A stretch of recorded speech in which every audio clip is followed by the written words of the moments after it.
E aí, pessoal, beleza? Aqui é o Wagner de novo, né? Vamos dando sequência na nossa disciplina de inventário florestal. Estamos na aula 16 para seguir uma sequência lógica, tá? E na aula de hoje eu vou falar principalmente sobre procedimentos de inventário florestal, procedimentos de campo. E eles são bastante importantes para a gente não cometer falhas, não cometer erros que podem prejudicar o inventário como um todo. Bom, para a gente fazer um inventário florestal, seja de floresta nativa ou plantada, tá, gente? A gente tem que seguir uma série de procedimentos. Eu coloquei esse título para florestas nativas porque a gente vai chegar nos cálculos da floresta nativa, que eles vão num caminho um pouco diferente dos cálculos para floresta plantada, porque você tem que identificar as espécies vegetais, isso gera uma série de procedimentos um pouco diferentes. Então, por isso que eu coloquei inventário em floresta nativa. Mas são os mesmos procedimentos, mas para floresta plantada você não tem a parte de identificação de espécies, tá? Recapitulando aqui, para a gente realizar um inventário florestal, a primeira coisa que você tem que fazer, o primeiro passo é conhecer a área, tá? Então, saber se é uma floresta, se é um cerrado, se é uma floresta homogênea, se é heterogênea e assim por diante. Ok, já tivemos aula disso. Segundo passo, conhecer as melhores metodologias, as melhores técnicas de amostragem, tá? Terminamos, já falamos aí de casual simples, sistemática, estratificada e conglomerados, tá? Então você já sabe, você já tem noção aí de qual pode ser a melhor técnica para você usar na sua área. Ok, sei utilizar a técnica mais adequada. Existe ainda a parte de identificação de espécies, que não é simples, tá?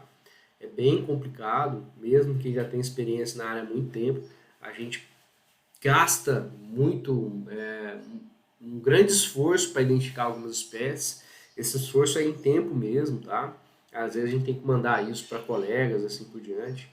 Mesmo que a internet tenha facilitado algumas coisas, foto não resolve. Então os procedimentos de coleta em campo ainda não, vão ser sempre necessários, tá?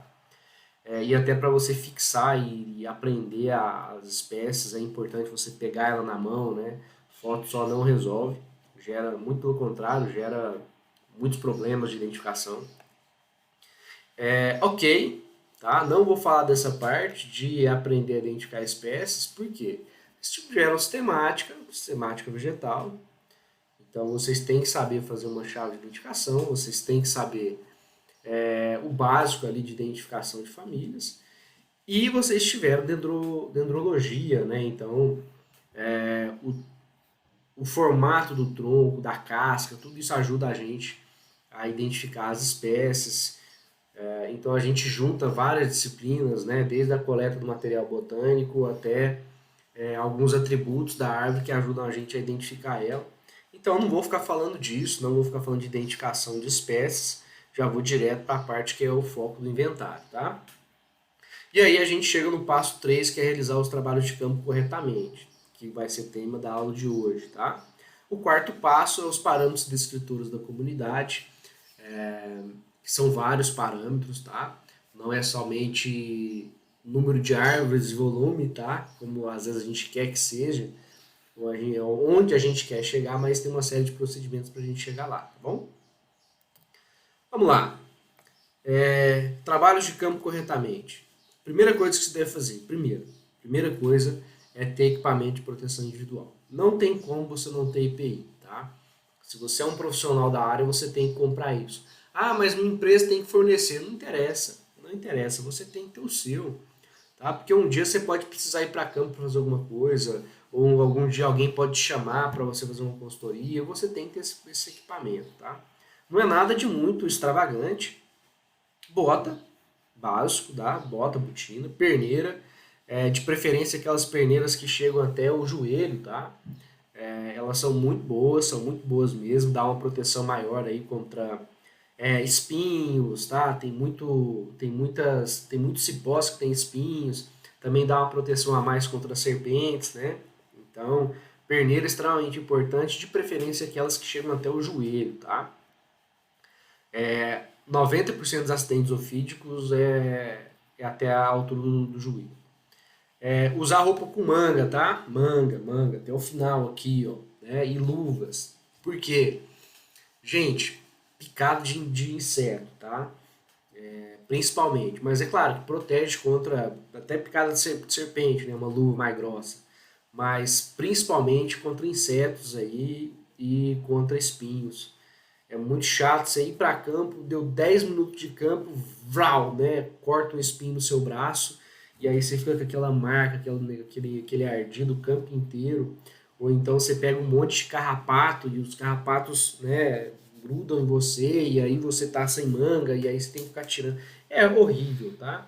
Então, manga comprida e luva para proteção mesmo. Calça jeans, porque ela é dura, tá? Ela é mais difícil de rasgar no campo e ela confere uma proteção a mais aí. Acho que eu nem precisaria estar falando isso, mas né, vamos comentar direitinho. Se não usar calça jeans, alguma outra que seja bastante resistente. Chapéu contra proteção ao sol. Existem alguns chapéus que protegem na nuca, tá? Quando você vai comprar. São muito bons. Ah, fica feio, né? Eu já escutei de todo tipo de comentário para não usar determinado equipamento, tá? Chapéu é um que eu já escutei que, ah, não, é muito feio, gente, você vai estar no campo sozinho não, com alguns colegas de trabalho, pelo amor de Deus, né? Proteção em primeiro lugar. E o maior equipamento de proteção individual é não ir sozinho para campo, tá? Eu sei e eu entendo vocês quando vocês falam, ah, eu dou conta, né? Ah, eu vou lá e dou conta, tal. Gente, acidentes acontecem. Se você sofre um acidente sozinho, e aí? Quem vai te acudir, tá?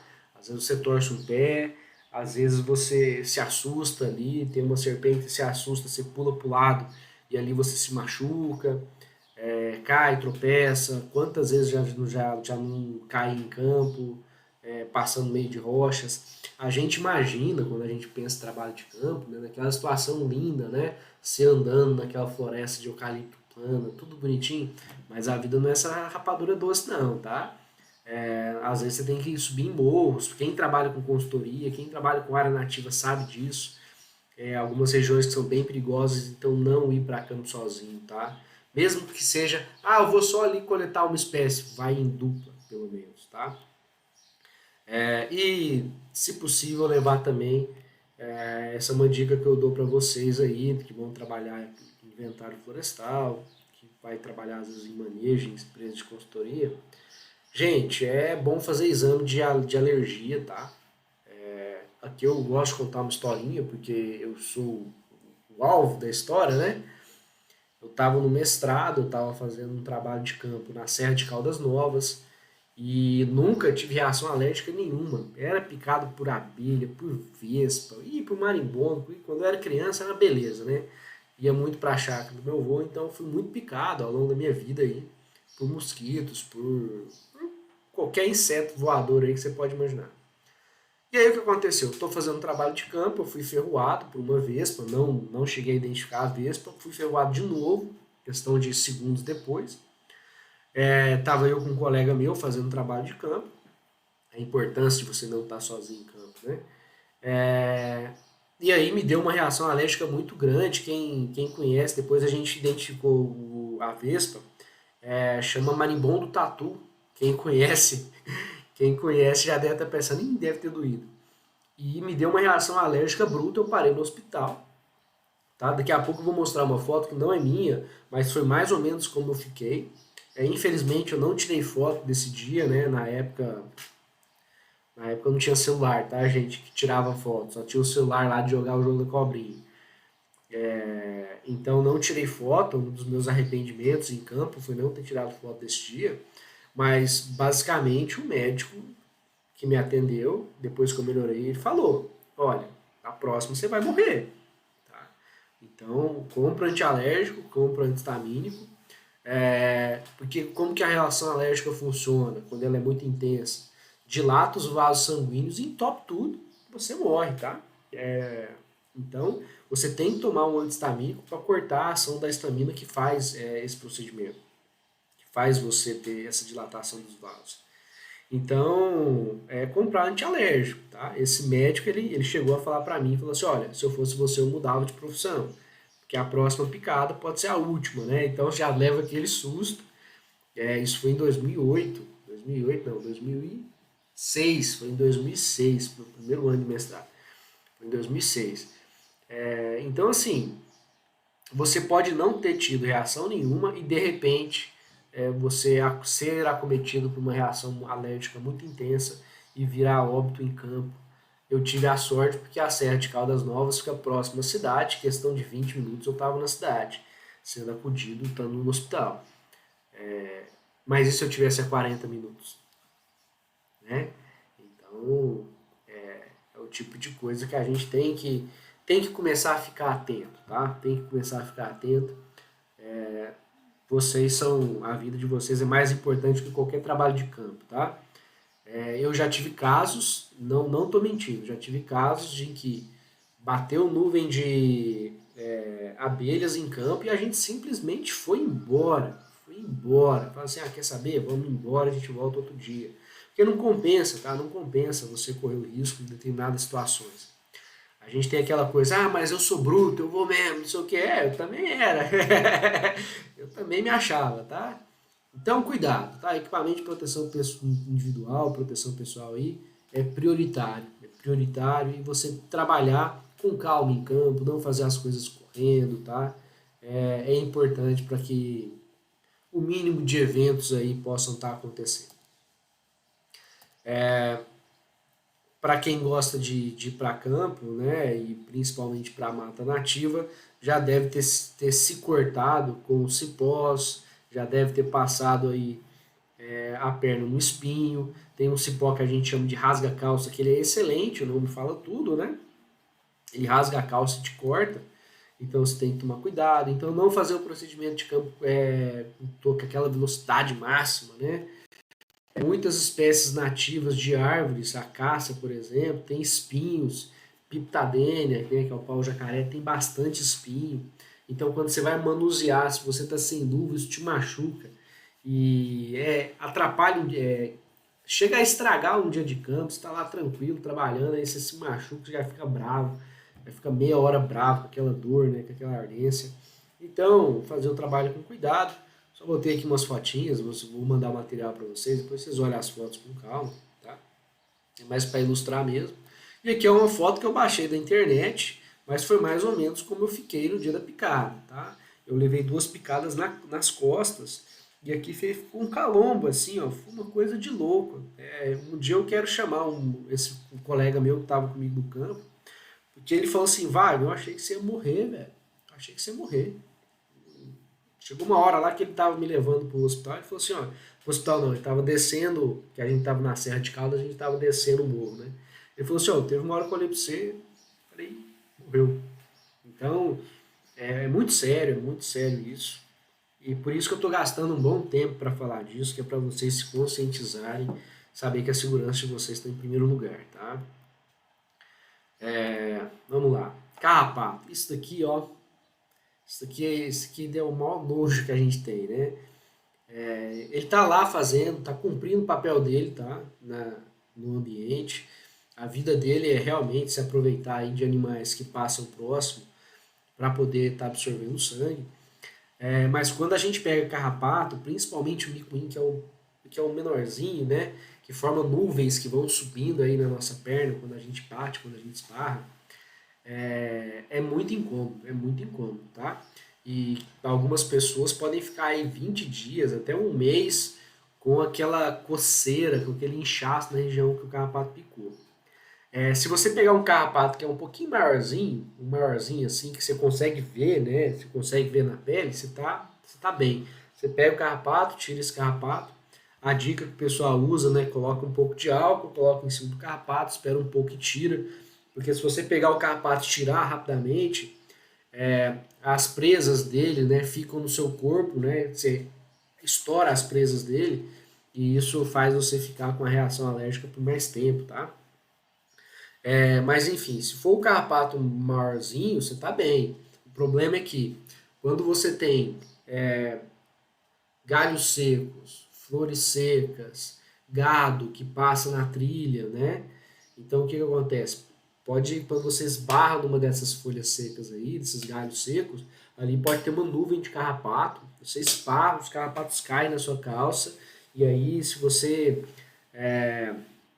Se você deixar, se você não perceber, eles vão para sua barriga, ou então eles sobem ali pela meia. Inclusive, uma dica que eu dou para vocês é comprar aquelas meias de goleiro, tá?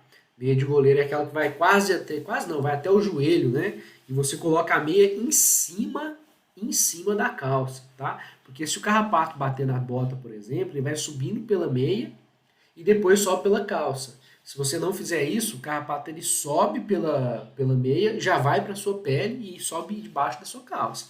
É pior. Olha a dica aqui, tá? Eu geralmente coloco 2 meias quando eu vou para um campo aí que eu sei que pode ter muito carrapato. Eu coloco a meia normal e essa meia por cima da calça. E ainda vai vir a perneira por cima, né? Que ela confere aí uma proteção. Perneira geralmente mais liso, o carrapato escorrega, né? Escorrega, né? Não escorrega, não. Mas ele tem mais dificuldade de subir. E serpentes, aqui mais uma historinha, né? É, segundo ano meu de UEG, segundo ano meu de UEG, estou fazendo uma área num campo, uma área do professor Nivaldo, uma mata nativa muito bonita, perfeito assim para fazer um trabalho de campo, um ambiente bem inclinado para os alunos verem as dificuldades. Serpente. No meio do campo lá, uma aluna pegou e falou assim: ah, cobra, cobra, não sei o quê. A gente foi ver cascavel. Só isso, imagina o professor dando aula e você tá lá com 20 alunos e serpentes no campo. A gente sabe que pode ter? Sabe, mas quando tem, a preocupação já é outra, já é outra. Foi um campo assim que eu fiquei. Aí beleza, no ano seguinte, de novo voltei na mesma área, porque assim, não é porque aconteceu uma vez, né, que às vezes vai acontecer. Fui para um lugar um pouco menos dentro da floresta, não invadi tanto dentro da floresta. E aí deu abelha, tá? Marimbondo, perdão, picou uma aluna. E aí eu já fiquei grilado, né? Porque você já fica preocupado. Então toda hora eu ficava assim, e aí, está bem, está bem, está bem? Porque e aí você fica vendo se a pessoa tem alergia ou não. E no mesmo dia, um pouco mais tarde, o pessoal achou cascavel de novo. Aí nunca mais levei aluno lá, desisti. Tá? Hoje em dia as minhas aulas de inventário são mais próximas ali da UEG mesmo. Os alunos fazerem os procedimentos de campo, né, terem a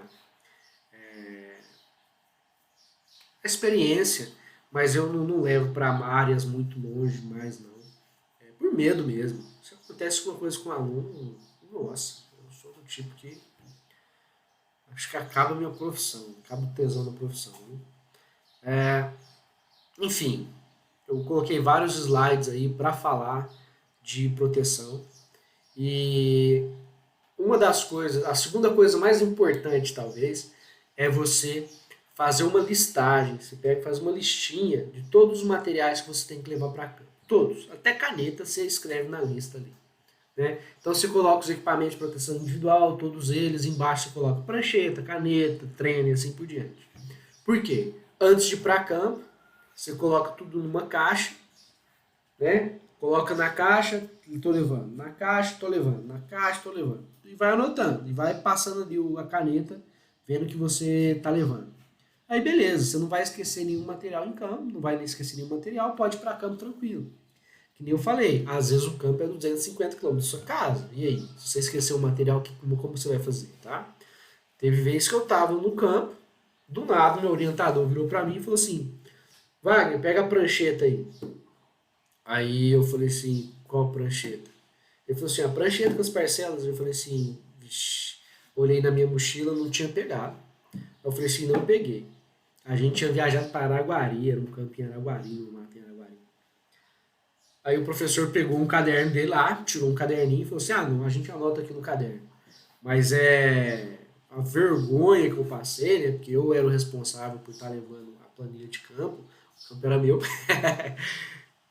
A vergonha que eu passei, e assim, ele deveria ter, poderia, se ele quiser, ele era muito educado, né? Pessoa muito educada.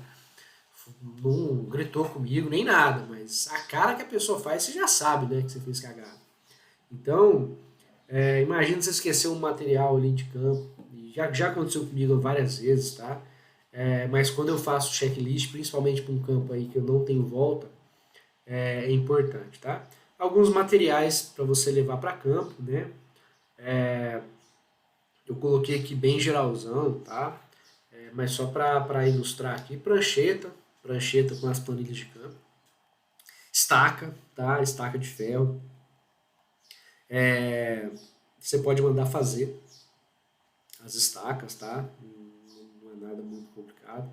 Barbante para você marcar as parcelas, fechar as parcelas. Tesourinha de poda para você coletar material botânico, muito útil, tá?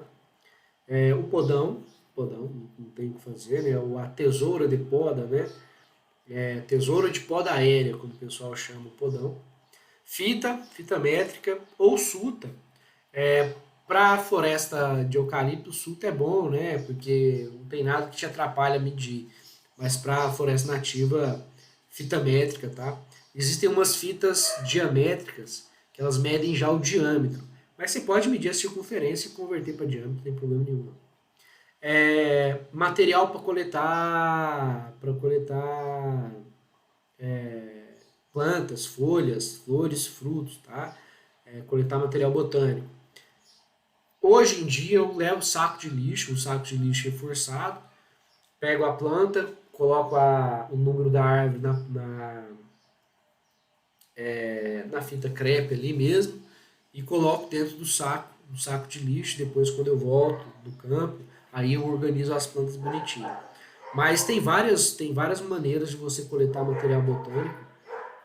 Vocês fizeram aí, sistemática, né? Então vocês devem ter visto aí alguns outros procedimentos. Esse daqui que está na foto era tipo um caderno feito com papelão e folha de jornal, tá? E aí você ia colocando as folhas ali, como se fosse um livro mesmo, bem bacana. GPS, hoje em dia tem GPS no celular, tá? Você pega o seu celular, coloca o GPS ali, costuma funcionar bem para a maioria das áreas. Mas se você for para uma área mais distante, com certeza você vai precisar aí do GPS tradicional.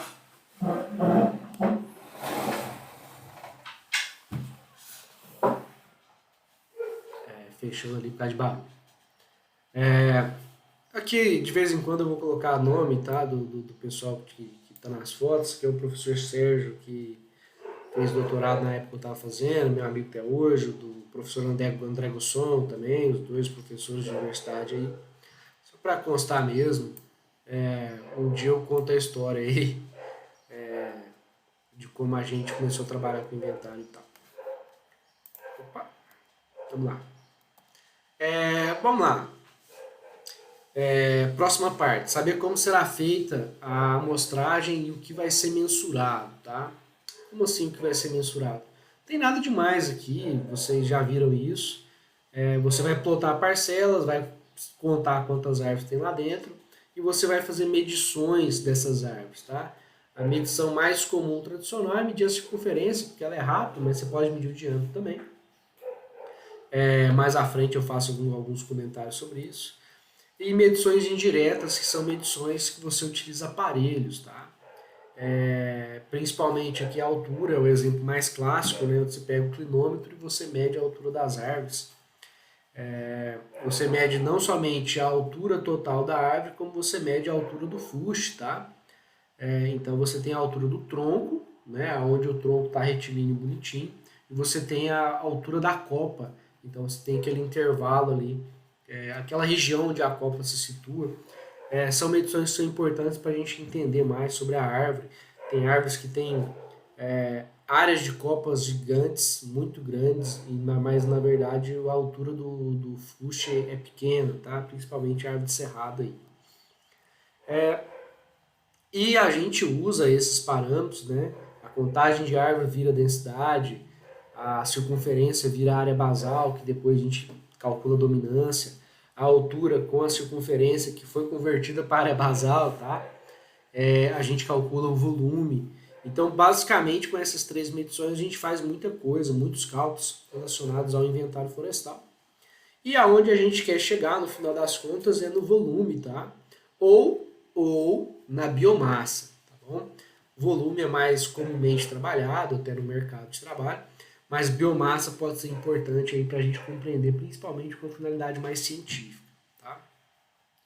Então, saber o que vai ser mensurado, vocês sabem o que vai ser mensurado, vocês já tiveram outras disciplinas de mensuração, tá? Dendrometria, por exemplo. E aí, agora, a gente tem um outro passo, que é você saber o seu papel no campo e, principalmente, como fazer as medições corretamente, tá? Como fazer aquele procedimento corretamente. Num trabalho de inventário, pelo menos 4 pessoas geralmente vão para o inventário, de 4 a 6, tá? E elas realizam funções diferentes. Você não vai fazer tudo. Você não vai marcar parcela, bater plaquinha, medir a árvore, pegar a altura. Não. Você é um só, tá? Então a gente divide as funções no campo para tornar o trabalho mais ágil, tá? Mais ágil, mais prático. Primeira função é estabelecer parcela no campo, tá? Gente, procedimento de estabelecer parcela no campo, basicamente a gente usa uma linha de base, tá? Fora da área, ou às vezes até dentro da área, para a gente caminhar sempre na mesma direção. Bússola, tá? Para você pegar o ângulo corretamente. E alguns macetes, que eu vou mostrar esses macetes ou em campo, se a pandemia continuar do jeito que está, eu posso fazer um vídeo disso, e quando a gente voltar à aula presencial, aí a gente vai para campo e eu mostro os macetes em campo. Mas existem alguns macetes para você fazer a parcela ficar reta e assim por diante, tá? Ficar quadradinha, né? Mas enfim, você vai precisar de trenas, então você basicamente, né, vai usar a trena para medição, estaca para você fixar ali a parcela. E a estaca vai te ajudar no direcionamento, quando você vê 2 estacas, uma aqui e outra à frente, você sabe que ali tem uma linha reta, né? Visualmente você consegue perceber, e a pessoa que está andando você consegue orientar ela. Barbante para depois você fechar a parcela e ir para a próxima parcela com a trena, né? E uma coisa muito importante que às vezes a gente esquece, mas não pode esquecer, que é colocar plaquinha de numeração na parcela. Às vezes você está em campo, de repente você entra numa parcela, nossa, onde que eu tô? Aí você olha, tem a estaca ali, você já olha o número da parcela, você já se situa, eu estou em tal lugar. Então, essas plaquinhas com numeração de parcelas, aqui é só um exemplo do barbante passando, tá? Aqui está o barbante, ó. Aqui está a estaquinha.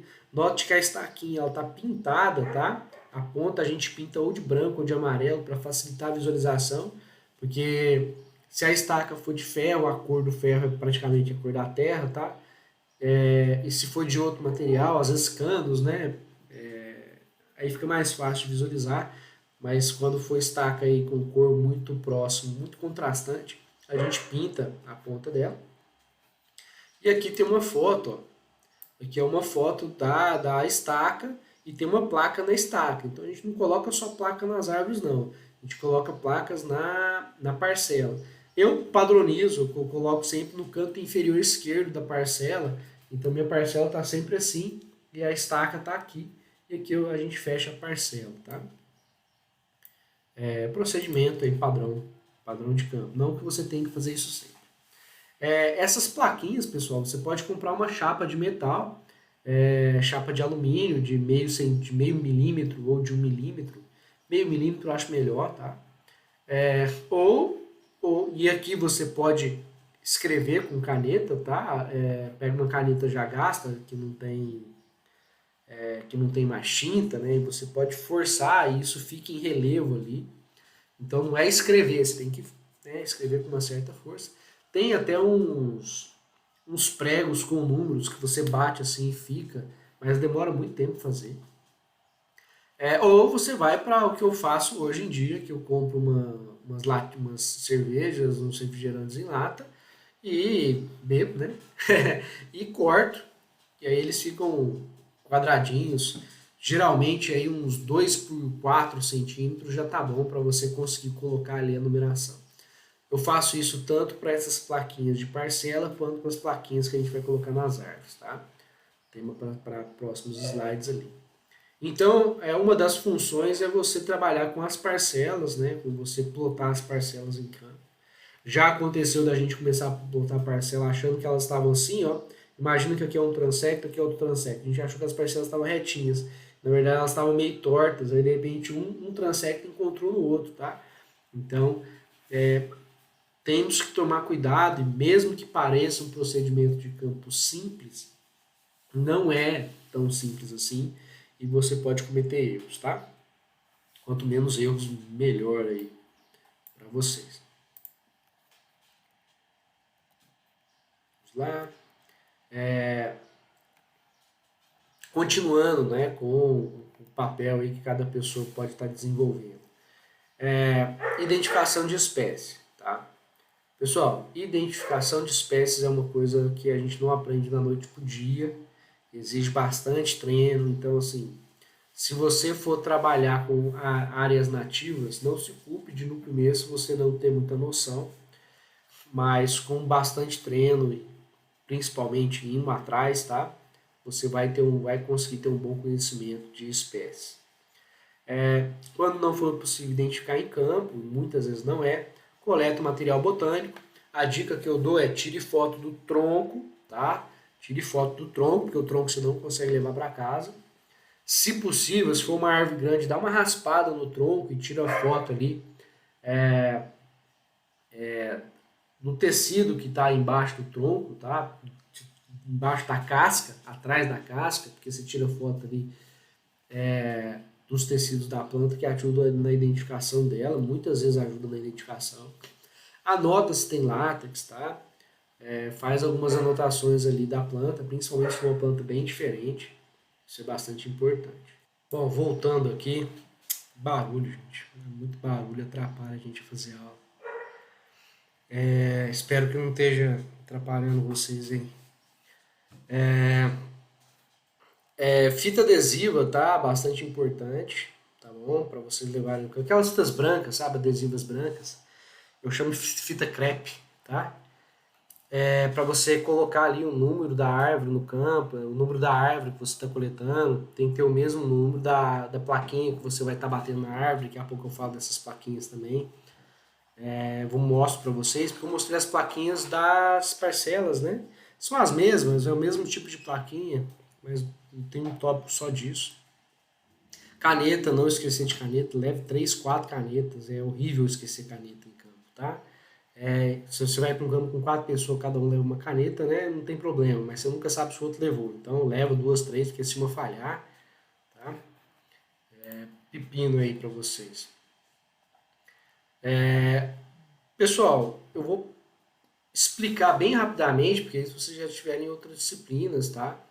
Mas para você mensurar as árvores, você não mensura todas as plantas que tem ali. Você escolhe um critério de amostragem.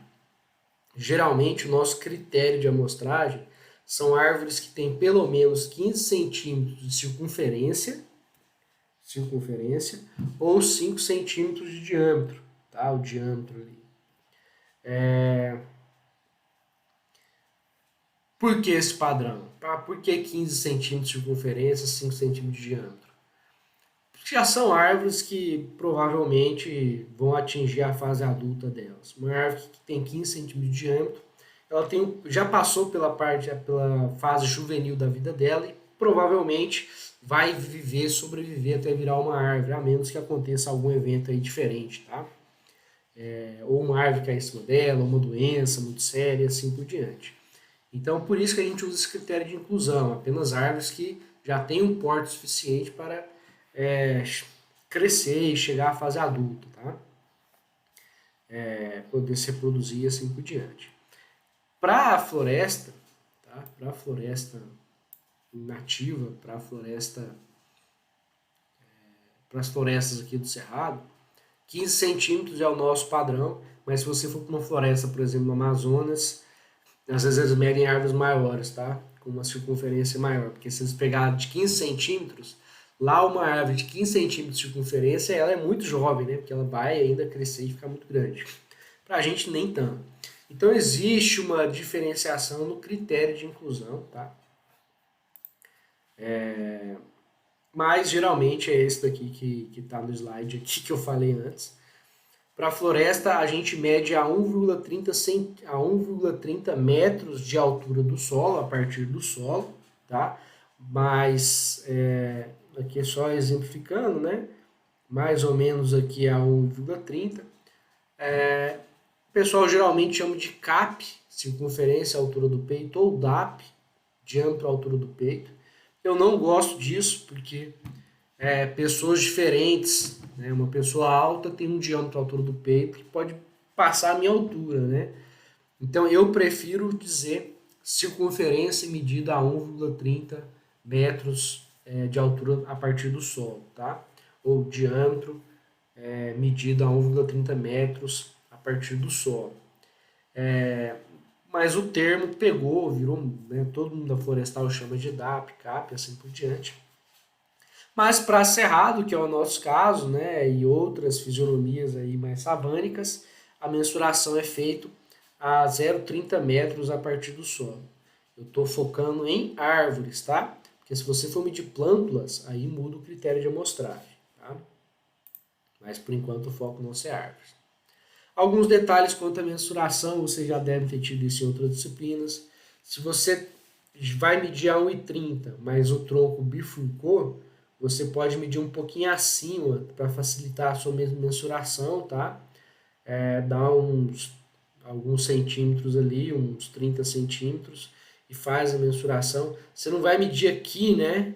Você não vai medir aqui, porque na verdade não é esse tronco principal ele ramificou, você não vai medir aqui onde ele está, então você vai medir aqui em cima.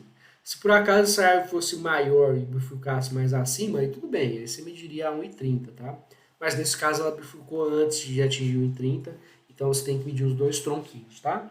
A gente pode chamar de tronco A e tronco B, que vão ser os dois perfilhos, tá? São dois perfilhos da mesma árvore, mas é a mesma árvore, tá? Parece vago, mas isso que você está falando é óbvio. Mas há equívocos, tá? Há equívocos. Eu já li trabalhos onde a pessoa chamou isso de árvore A e árvore B. E não é árvore A e árvore B. São dois perfilhos, são dois troncos da mesma árvore, tá? Aqui a gente tem árvores onde é impossível você mensurar 1,30, tá? Essa estrutura aqui de raízes tabulares que ajudam a planta a se fixar no solo, a gente chama de sapopema. Existem outros casos que inviabilizam a gente a mensurar a árvore a 1,30 também. Então, nesses casos, a gente pode fazer a mensuração acima, tá? Dá um pouco de trabalho, mas é o mais correto, porque o tronco da árvore, na verdade, ele está lá em cima, tá? E é ele que a gente quer fazer a nossa inferência ali, de transformação parabasal e assim por diante, tá? Se o solo não estiver inclinado, mas a árvore estiver inclinada, prefira medir no lado maior, né? Naquele lado oposto à inclinação. Então a planta está pendendo para cá, você mede aqui, tá?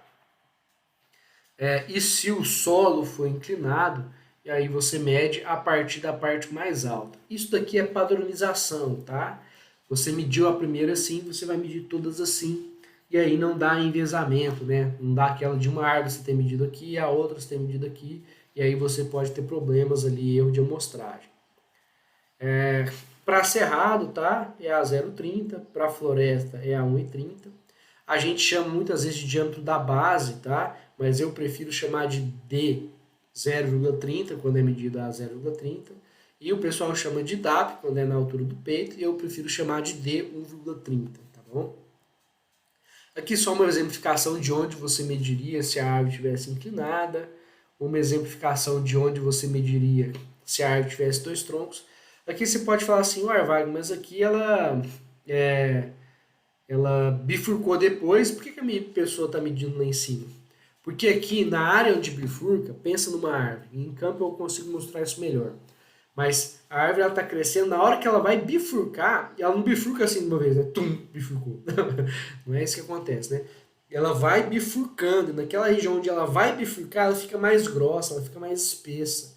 Então, não mensure ali. Se 1,30 pegou ali, mensure o tronquinho mais em cima, tá? Os dois troncos que estão mais em cima, tá bom? Depois a gente vai fazer conversões disso, existe cálculos para a gente fazer conversões, tá? E aqui, uma exemplificação de mensuração de 1,30, né? Só mostrando a mesma coisa daqui. Mas a gente tem que evitar cupins, tá? Por exemplo, se você tem cupim, se você tem alguma podridão, você tem que evitar. Então, por exemplo, nesse caso aqui, eu mensuraria ou embaixo, tá? Ou, acho que o mais correto até é mensuraria em cima, evitando mensurar aquela parte do cupim.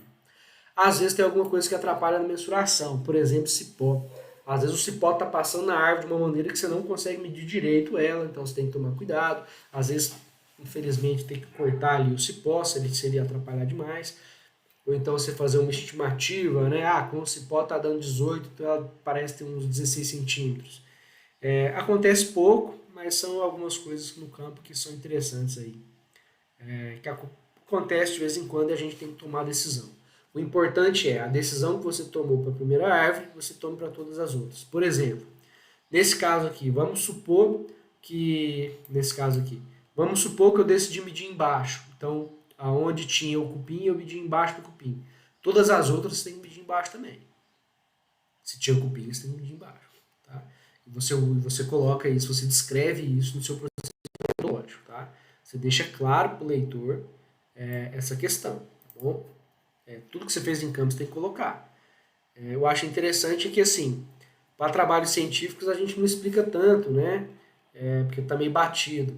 Mas num relatório de campo, numa consultoria sua, você faz isso, deixa isso bem explicado, você ganha pontos, tá? No seu relatório. Bastante interessante falar isso. Aqui é só para... Eu fiz essa explicaçãozinha aqui, mas eu já comentei slides anteriores, né? Que eu prefiro chamar o DAP de D1,30, CAP de C1,30 e diâmetro da base eu prefiro chamar de diâmetro 0,30, circunferência da base, circunferência 0,30, porque já fica claro para o leitor aonde eu medi, tá? Eu não preciso pegar a mão e, né? Nem todas as pessoas que leem os trabalhos, que leem os relatórios, são da área, são da florestal, né? São floresteiros aí. Às vezes tem um advogado, ele lê DAP e fala assim, oh, que porra é essa? Diâmetro altura do peito, mas qual peito, né? Então, eu acho que vão deixar o mais científico, mais técnico mesmo, né? Uma explicação técnica da altura aí. Vamos lá. Existe um procedimento que a gente faz, principalmente quando a gente já tem noção que vai fazer o manejo da área, mas você pode fazer esse procedimento para qualquer inventário florestal, porque ele vai te ajudar muito a você voltar na área e conseguir chegar exatamente naquela árvore ali, que é o mapeamento, tá? Como que é feito esse mapeamento, Wagner? Esse mapeamento ele é feito em campo e você vai pegar a parcela, imagina que tem uma parcela, né? Você vai falar aqui, imagina uma parcela aqui, você vai falar que essa parte aqui é o eixo X e essa parte aqui é o eixo Y, tá? Acho que na foto aqui fica mais claro isso, né? Aqui você tem a parcela, aqui você tem o eixo X, aqui você tem o eixo Y, aqui você deixa uma trena, aqui você deixa uma trena, e aí uma pessoa fica aqui e fala para a pessoa que está aqui, ah, você está no 4, aqui, vamos usar o exemplo, né? Você está a 18 metros do eixo X e a 21 do Y, e aí você anota isso na coordenada de campo, na pranchetinha ali. Imagina que você tem que voltar nessa área, e aí você volta na área tempos depois, e você tem que achar exatamente essa árvore. Ou porque ela tem uma finalidade comercial muito boa, ou porque a madeira dela é diferenciada, ou porque era uma árvore muito grande, ou uma árvore que estava morrendo, você já sabe que vai ter que manejar ela. E aí você chega naquela árvore exatamente. Então é um procedimento muito bom aí para monitoramentos, tá? Para você fazer monitoramentos. Principalmente de árvores de grande porte, tá? Principalmente. O emplacamento, tá? É o termo que a gente usa. A gente usa algumas plaquinhas, tá? E essas plaquinhas elas são importantes, porque cada árvore tem sua plaquinha e na prancheta de campo vai ter a numeração daquela árvore. E aí você consegue identificar e colocar na planilha de campo, tem os dados todos bonitinhos. Então, é um procedimento meio que simples, né? Mas bastante importante. O prego, gente, o prego para árvores maiores não causa problemas para a planta, tá? Mas para árvores menores não é bom usar prego, a gente pega algumas fitas, passa a fita ao redor da árvore e coloca a plaquinha nessa fita para você não machucar a árvore ali, né? E às vezes causar uma doença ou uma lesão mais séria, né? Imagina uma árvore mais fina, você mandando um prego ali. E não é pregão gigante não, tá? É prego menorzinho mesmo, de 4 5 centímetros, tá? E fininhos, tá? Não muito finos, obviamente, né? Porque senão o prego, ele, conforme a árvore vai crescendo, a árvore pode cuspir o prego, tá? Então tem que ter uma certa profundidade, um certo comprimento o prego para atingir uma certa profundidade da árvore para ele não soltar. Mas é um procedimento de campo bastante importante.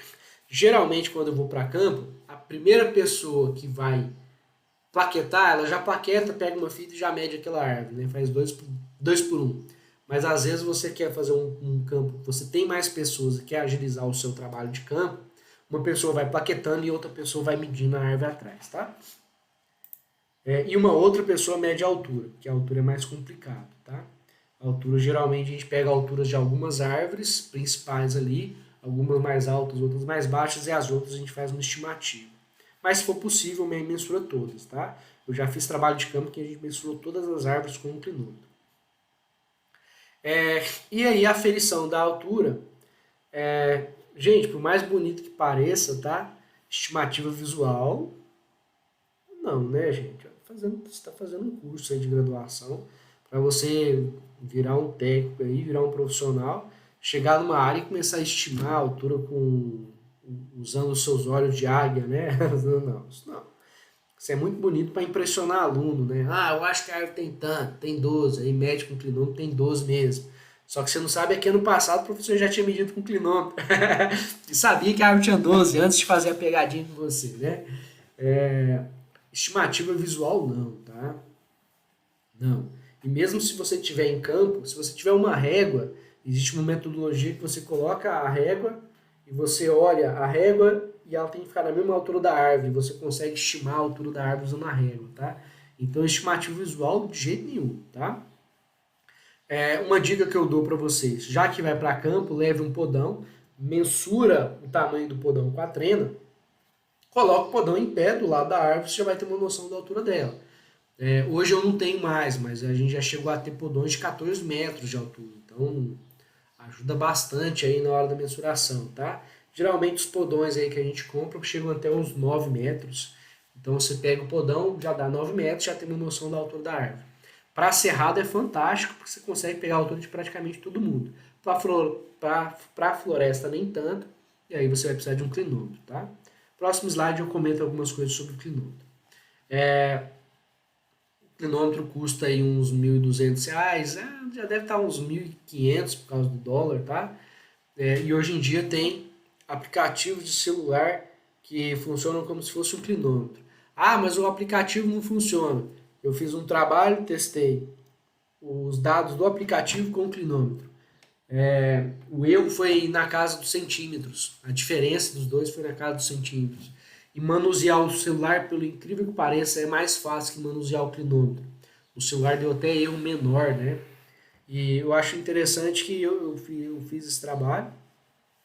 E aí, tipo, pouco tempo depois eu vi um trabalho desse publicado num congresso. E as pessoas testaram vários aplicativos, então bastante interessante, tá? Então, para você aí que não está com dinheiro para comprar um clinômetro, celular você tem. Baixa o aplicativo, tá? Qualquer aplicativo que tem rate, rate é altura, tá? H-E-I-G-H-T, altura. Measure, né? Então, medição de altura, tem esses daí. Alguns são fáceis, outros são mais difíceis de trabalhar. Eu usava o Easy Rate Measure, agora ele não é baixado mais, mas tem outros aplicativos ali, tá? E aí a gente mede a altura da copa, a altura total, já comentei isso com vocês. Aqui é a utilização de um podão. Isso aqui é o clinômetro, tá? Para quem não viu, eu levo nas aulas práticas para a gente fazer. Em algum momento eu levo isso para vocês verem, tá? A utilização do clinômetro.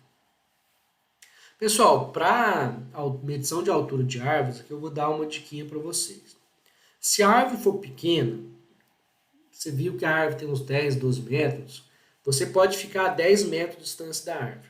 Por que não pode ficar a 3 metros de distância da árvore?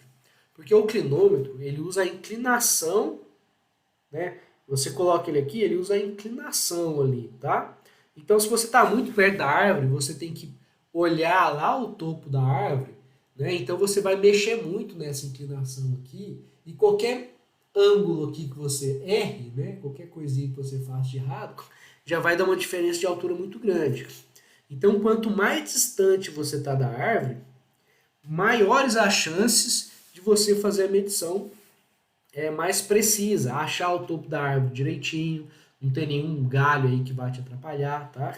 Mas ao mesmo tempo você não vai ficar a 50 metros de distância da árvore, porque senão você vai ter que andar lá longe, né? Não, você fica numa uma distância que não te atrapalhe fazer a mensuração de campo, mas te dê uma confiabilidade de medição. Para a árvore que é menor do que 15 metros de altura, se você ficar 10 metros da árvore, costuma estar bom, tá ok. Tá? Se a árvore for muito grande, aí a minha sugestão é que você fique a 20 metros de distância da árvore. Tá? Minha sugestão, tá? Se você chegar numa empresa, o cara falar assim, média 2 metros da distância da árvore. Aí você pega e fala assim, não, olha, 2 metros vai dar um erro ali, é difícil de eu ver o topo da árvore, vou ficar aí uns 10 metros, tá? Mas se a pessoa bater o pé, for seu chefe, tá? Médio do jeito que tá mandando ali. Fazer o quê, né? A pessoa não quer ouvir, mas aumenta a chance de você medir errado, tá? Então, procure usar essa sugestão minha, tá? Inclusive, alguns livros comentam sobre isso. E alguns trabalhos aí também científicos. Mas erros sempre vão existir, é muito difícil você medir a altura precisa da árvore, tá? O próprio clinômetro, quando você aperta o botãozinho para travar ali a altura da árvore, naquele momento que você aperta, né, você faz assim, e aí já subestima a altura da árvore. Então eu prefiro não apertar, eu prefiro ver ali, porque o clinômetro fica variando a altura, né, 18,30, 18,45, 18,55, eu pego mais ou menos o valor do meio ali, ou a amplitude que ele está variando, dependendo do trabalho, tá? Mas isso só utilizando o clinômetro mesmo para vocês verem, e aí é coisa de aula prática. Alguns outros procedimentos, tá? Esses outros procedimentos já tem um foco mais para o manejo da área, mas eu vou comentar com vocês aqui já. Por exemplo, a gente faz a verificação do estágio sanitário da árvore. Como assim, vai? Muitas vezes, galera, a árvore está morrendo, tá? Então a árvore está com podridão, a árvore está oca, a árvore já está muito inclinada. Às vezes ela não está podre, mas ela já está muito inclinada. Você vê que ela pode cair a qualquer momento. E essa é uma informação importante aí para quem está trabalhando, monitorando a árvore. Então você anota na sua planilha de campo se ela está sadia, com cupim e podridão, se ela tem cupim e podridão ao mesmo tempo, tá? E se ela já morreu, mas está em pé. Muito comum, né? Mortas em pé, a gente fazer essa mensuração em campo. Para você não ter que ficar escrevendo tudo isso, a gente usa sigla, tá? Então, sei lá, chama 1 de sadio, 2 de com cupim, 3 de com cupim e podridão, 4 árvore morta em pé, ou chama de S, C ou P, né? C cupim, P podridão, C e P e aqui M, ou MP, morta em pé. Você que usa, você que faz essa explicação do procedimento, tá? Você que cria essas siglas, para que não tenha que ficar escrevendo, né, inteiro. Então é bastante importante a gente estar fazendo isso. Tem outros procedimentos, por exemplo, a qualidade do fuste. Se a árvore está retinha, bonitinha, você chama de fuste reto. Se a árvore está um pouco tortuosa, imagina, né, uma árvore bonitinha, mas ela está um pouco tortuosa, você chama de fuste torto ou ligeiramente torto. Se ela está muito tortuosa, você chama ela de fuste tortuoso. E se ela está quebrada ou rachada, às vezes cai um raio, então uma árvore bateu na árvore, você chama de quebrada. Só um exemplo, tá? Uma foto que eu achei bastante interessante na internet, mostrando aqui, ó, né, em campo fica fácil você se situar, né, e saber o que é uma coisa reta e uma coisa tortuosa.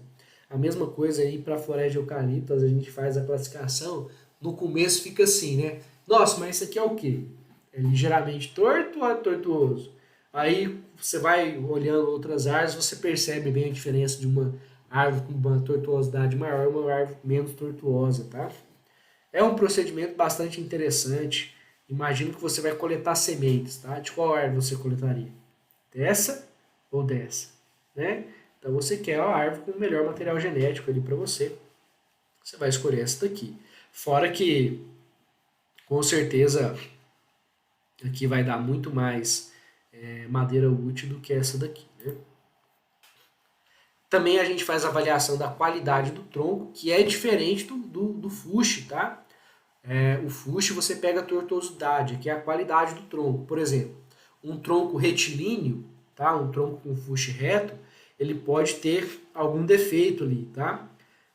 Algum oco, alguma podridão, tá? Então ele pode ter um fuste reto, mas ter uma qualidade inferior, tá?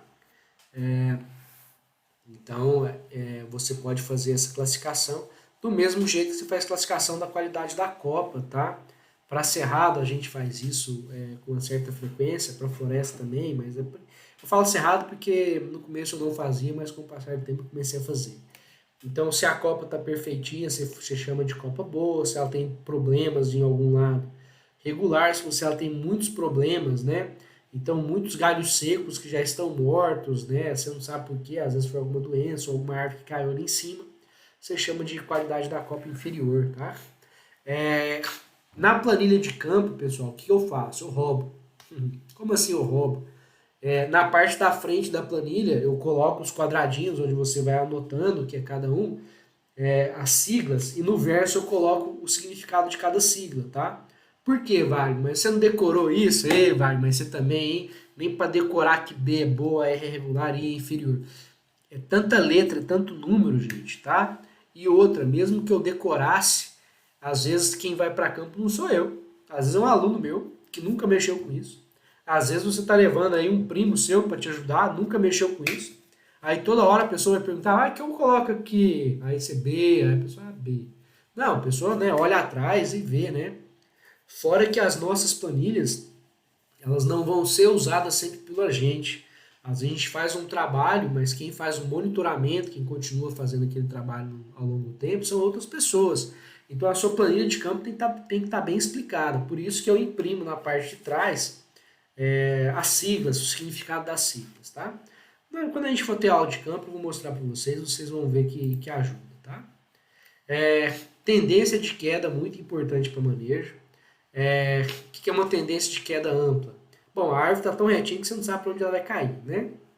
Intermediária, a árvore está levemente inclinada para um lado e limitado, você já tem uma noção muito boa para onde que a árvore vai cair, se ela cair naturalmente, tá? Então a gente faz essa classificaçãozinha também em campo, classificaçãozinha bastante importante. E essa daqui é um exemplo de ficha de campo, tá?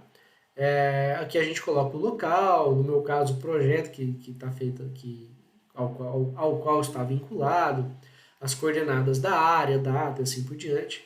Aqui eu coloquei L de linha, né? Geralmente quando a gente faz uma amostragem, a gente faz uma amostragem casual sistemática, né? A gente faz um transecto e sorteia algumas parcelas para fazer nesse transecto, tá? Então, para ficar mais fácil a gente achar as parcelas em campo. Então a gente coloca aqui em qual transecto tá, qual é o número da parcela e qual é o número da árvore, tá? Gente, número da árvore, faça o seguinte, terminou a parcela 1, ela foi do 1 até o 32, por exemplo.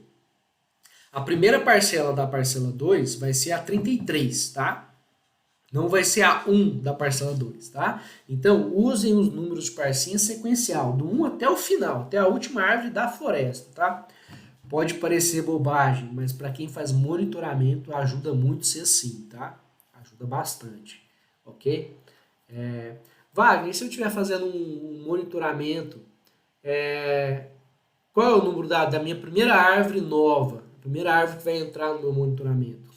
Você pode dar a numeração, a primeira numeração depois da última. Então, se a última árvore foi a 9.000, a primeira árvore que você vai remedir no campo, a primeira árvore que você vai medir no campo, a primeira árvore nova que você vai medir no campo, Ela vai chamar 9001, por exemplo. Ou você coloca lá R1, que eu acho mais simples, tá? Então seria recruta 1. Então você sabe que essa árvore foi medida, não estava medido na primeira mensuração, mas foi medido agora. Nossa, Wagner, que confuso isso. Calma, a gente vai ter a disciplina de manejo, eu vou passar cálculos de monitoramento e eu explico um pouco mais sobre isso para vocês. Mas o mais importante assim, de início é usar o número sequencial de árvores, tá? Até depois fazer cálculo ajuda. Se for um monitoramento, você vai ter o CAP anterior e o CAP atual que você está medindo agora. Se for a primeira vez que você faz um inventário, só o CAP só tem uma coluninha aqui. A altura da árvore, coordenada XY. E aqui, ao invés de anomalia, você pode criar vários quadradinhos, tá? Com aquelas siglas de qualidade do FUST, qualidade da cópia, assim por diante. E fazer vários aqui separadinho. Eu sugiro para vocês fazerem isso. E deixo um espaço para observação. Pessoal, uma coisinha, né? Vamos imaginar que essa é a sua planilha de campo. Você não vai fazer assim, ela assim. Você vai fazer ela deitada, assim. Você vai imprimir ela assim. Então aqui vão ficar, por exemplo, L, P, N, espécie, CAP, assim por diante, assim, tá? Por quê? Porque ela fica grande, ó. Ela é grande, tá? Então dá para você colocar aqui um espaço para qualidade da copa, qualidade do fuxo, assim por diante, um espaço para observação. Se você imprimir ela assim, você perde espaço, tá? Então, vamos gastar papel. Nesse caso aqui, vamos gastar papel. Beleza? Para coletar tudo bonitinho. Ah, Wagner, eu gosto de usar o tablet no campo. Eu vou lá, já digito no meu tablet. Muito bonito, mas é um saco de usar tablet em campo, tá? Eu usei uma vez só uma consultoria, nunca mais. O tempo que você perde não vale a pena. Muito mais rápido fazendo papel. E depois digitar. Muito mais rápido, muito mais rápido. E aqui a gente chega na parte que eu mais brigo, tá?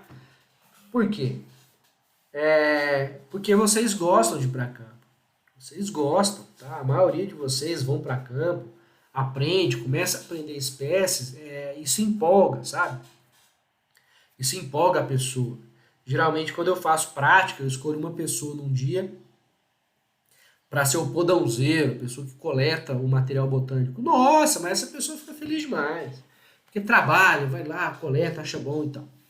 Aí chega na hora de digitar os dados, imagina você, chega com os dados tudo prontinho de campo, deixa os dados ali na mesa e vai digitar esses dados 2 semanas depois. Aí a folha está perto da janela, chove, molha tudo. Aí roubaram a melhor desculpa, né? Ah, roubaram minha mochila, tava com as folhas lá. Gente, o trabalho de campo não termina depois que você voltou para casa, não. Chegou em casa, a primeira coisa que você vai fazer é tomar um banho, porque ninguém merece, né? E digitar esses dados. Junta você com um colega aí para te ajudar, tá? Que aí um fala, o outro digita, acelera o trabalho. Mas se você estiver sozinho, paciência. E já digita esses dados. Já faz a digitação dos dados, tá? Porque aí você já salva, não tem perigo aí de você ter problemas caso aconteça um pequeno furto do seu dos seus dados de campo. E aí uma coisa importante é que o anotador de campo, a pessoa que fez a anotação de campo, que é uma pessoa muito importante, tá? Por quê? Porque é a pessoa que não pode cometer erros. Basicamente, se o anotador já tem experiência, o trabalho de campo ele é até mais rápido, porque o anotador já tem noção ali. Um falou o CAP, o outro falou a altura, já anota rapidinho. Se o anotador de campo tem uma letra feia, se o anotador de campo comete muitos erros, ou é uma pessoa que, nossa, o que ele falou mesmo? 12 ou 14? Nossa, era de qual árvore? Ah, vou pôr 12 aqui. Não!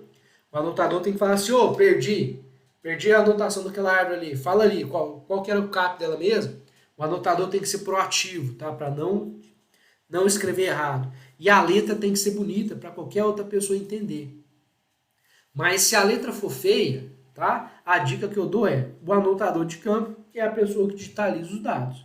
porque ela não vai se confundir. Ela sabe que o 3 dela é um garrancho, ela sabe que o 6 dela é diferentinho, tá? Não corta o 7, né? E aí a pessoa confunde 1 com 7. Pode parecer bobagem, mas eu já peguei planilha de outras pessoas, a gente sofre para digitar isso, tá? E o trabalho de campo você tem que fazer algumas análises, né? Lembra das análises ali da casual simples, da sistemática, assim por diante, para saber se o número de parcelas já foi suficiente, tá? Quando você digitaliza os dados, tem mecanismos, tem formas de você organizar esses dados. Eu fiz um vídeo, vou postar para vocês nas próximas aulas, tá? Que facilita você a trabalhar em campo, a trabalhar com os dados no laboratório, né? No computador, principalmente para usar tabela dinâmica, tá? Eu ainda vou mostrar para vocês. E obviamente salvou, fica tranquilo para trabalhos futuros ali, tá? Aqui não preciso falar nada sobre isso, né? Que a folha de papel molha, perde tudo. O material que foi digitalizado, salva, manda para o seu e-mail, nunca mais você perde, ou salva no Dropbox da vida aí. E a planilha que você digitou não deve ter erros, tá? Toda vez o aluno vai e me apresenta a planilha do TC, eu pego e falo assim, ó, tem erro aqui, ó, tal. Aí o menino fala assim, ó, mas como que você achou os erros? Gente, tem alguns procedimentos que a gente faz para achar erros, tá? Alguns deles são estatísticos, infelizmente, são estatísticos. Calcular desvio padrão, saber qual que foi, por exemplo, a altura, qual foi o mínimo e o máximo. Já teve planilha minha com a altura de 81 metros, obviamente a pessoa digitou errado, né? Eu tenho alguns macetes para encontrar erros, e esses macetes são mais coisas do Excel. Eu posso até colocar aulas para vocês ali, explicando um pouco como que eu faço para encontrar erro fácil, mas muita experiência mesmo, tá? Experiência e costume de trabalhar com Excel, tá bom? E outra, eu sei quanto de área basal tem 1 hectare de mata nativa. Então, se você me der uma planilha de área de mata nativa, eu olho na área basal, somo as áreas basais ali, deu 12, eu já sei que deve ter algum problema, porque é muito baixo esse valor, tá? Teria que ser mais próximo de 20. Então, assim, muita experiência mesmo de trabalhar com isso. Wagner não tem experiência, então como que eu acho erro? Caçando, procurando e lendo trabalhos. Quando você lê trabalho, você começa a perceber aí que determinada altura é meio estranha, determinado cap que a pessoa notou é meio estranho e assim por diante, tá? Slide em branco. Opa, slide em branco, então a aula finaliza aqui, tá? Essa aula eu vou parar por aqui.